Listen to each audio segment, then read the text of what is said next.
Hello, Course 3 students. We are looking at Lesson 1-6 this evening, solving equations by adding and subtracting. Our lesson objective is to write and solve equations using addition and subtraction. We have a couple of key concepts that we will review, and then a few definitions as well. Whoops, I was trying to get that just a little bit larger for you. There we go. If you add the addition property of equality says that if you add the same number to each side of an equation, the two sides remain equal. So we see a couple of examples, as is the usual with our book. So if I say that 10 is equal to 5 times 2, so 10 plus 3 should be the same as 5 times 2 plus 3. Okay? If you're not sure if that works out, just real quickly, 10 plus 3 is 13. 5 times 2 is 10, plus 3 is 13. So it in fact does work out if you want to double check. Similarly, if A is equal to B, then adding C to both A and B will result in something that is still equivalent. So A plus C is equal to B plus C.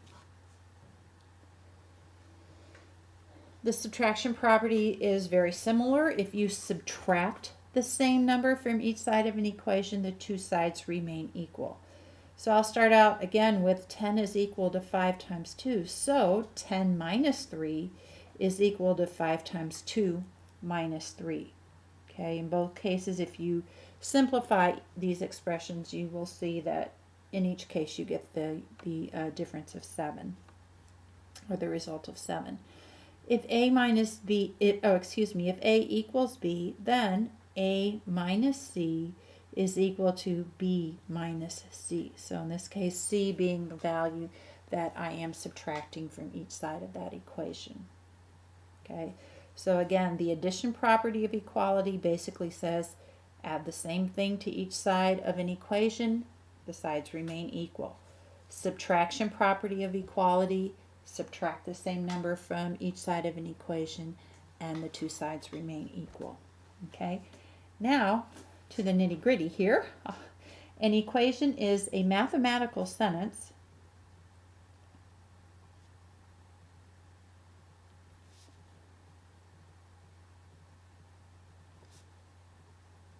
with an equal sign.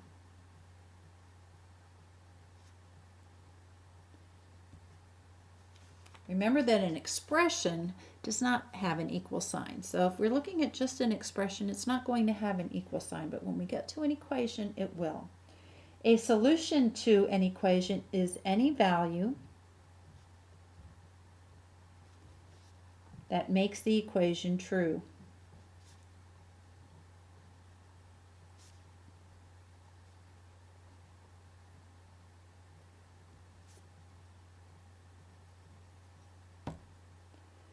To isolate the variable is to get it alone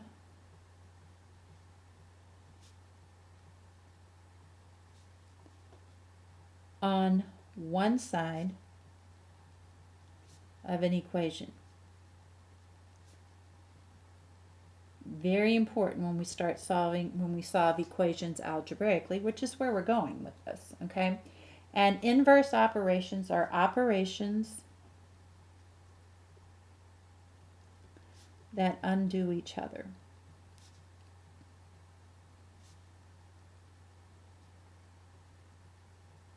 Okay, basically that would be addition and subtraction, okay, which we're looking at here. And then further down the line, we'll look at multiplication and division. So addition and subtraction undo each other, multiplication and division undo each other. We will use this idea and the properties of equality in solving equations. Okay, go ahead and turn your page and let's look at exactly what all of this means, or how we will use it. Okay, solving equations. So we want to solve, let me scoot that up just a bit, there we go. Negative 2 plus m is equal to 10. Okay, so I would have my equation written out. We want to, our goal is to isolate the variable, so we're going to use the addition property of equality and add the opposite of -2 to each side. So I'm going to add 2 here and also 2 here. Okay, -2, if I use a little bit of the commutative property, -2 plus 2 is 0 because they're additive inverses. So I'm left with m. -10 plus +2 is -8 when I simplify, because 10 minus 2 is 8. 10 has the larger absolute value, therefore its sign goes on the answer or the result. Okay, now if I want to check, which really I should, I substitute -8 for m. So -2 plus -8, the question is, does that equal -10? Well, yes, -10 equals -10, so it checks. I will not always require that you write out a check, but there will be times that I do. Whether or not it's required is certainly a good idea to at least do a mental check. Here off to the side, I'm actually going to do the same problem in a slightly different format. I don't require that you write quite as much if you don't want to. So I'm going to do the same problem. -2 plus m is equal to -10, and I still want to solve for m. So rather than writing both expressions over again, I just write, since I want to add 2 to each side, I just literally write it like that. Draw a bar. -2 plus 2 zeros out, so I'm left with m. And -10 plus 2 is -8. So my format is slightly different. I do not mind if you prefer to use the book format, or you may use my format. Some of you may even know a slightly different format.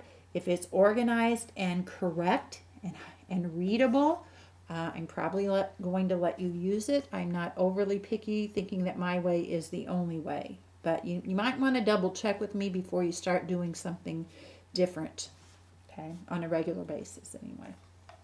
All right, and next question. Temperature. The temperature inside a house decreases 22 degrees Fahrenheit. The temperature is then 65 degrees Fahrenheit. What was the original temperature inside the house? Okay, so again, this is kind of what you're thinking, and let's look at this. So if we start out with our original temperature, and I'm going to abbreviate because I'm out of room here, minus 22 degrees or minus 22 will give us the current temperature. Okay, again, this is not necessarily the only way to set up this problem. We're just going with the format set up by the book, the authors of your book. So if we let T equal the original temperature, T minus 22 will give us a result of the current temperature of 65 degrees. So again, here we have an algebraic equation. T minus 22 equals 65. So the opposite of subtracting 22, or the inverse operation, would be to add 22. And remember that I must do that to each side of the equation. This is the addition property of equality. Adding 22 to each side keeps them equal. So T equals 87. The temperature was 87 degrees Fahrenheit before it decreased. Okay, I will also do this one more time in the format I would have written off here to the side. So I would start with T minus 22 equals 65. I would have simply just added plus 22 to each side of the equation. And so T is equal to 87. Okay, again, choose the way that makes the most sense to you, works for you, and that you can and will write out consistently. All right, now you have a couple of quick check questions to complete. Have these ready for tomorrow. Please come in with any questions you might have or difficulties that you encounter. See you then.